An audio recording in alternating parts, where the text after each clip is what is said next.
Wave simplifies financial transactions by allowing you to link your bank account directly to the app. First, download the Wave app on iOS or Android and create an account using your phone number. Then, navigate to the Link Bank Account option within the app settings.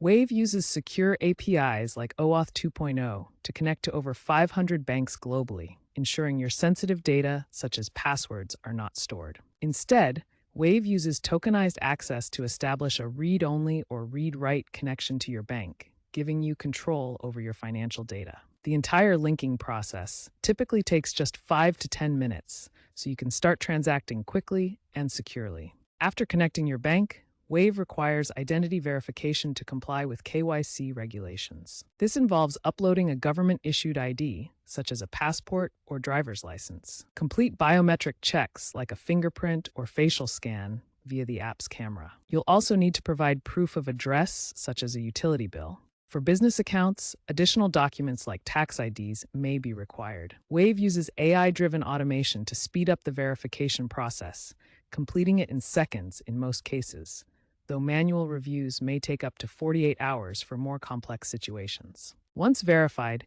you can import up to 12 months of transaction history into Wave, enabling features like expense tracking, invoicing, and automated reconciliations. All imported data is encrypted and securely stored in Wave's cloud, with your consent ensuring data privacy.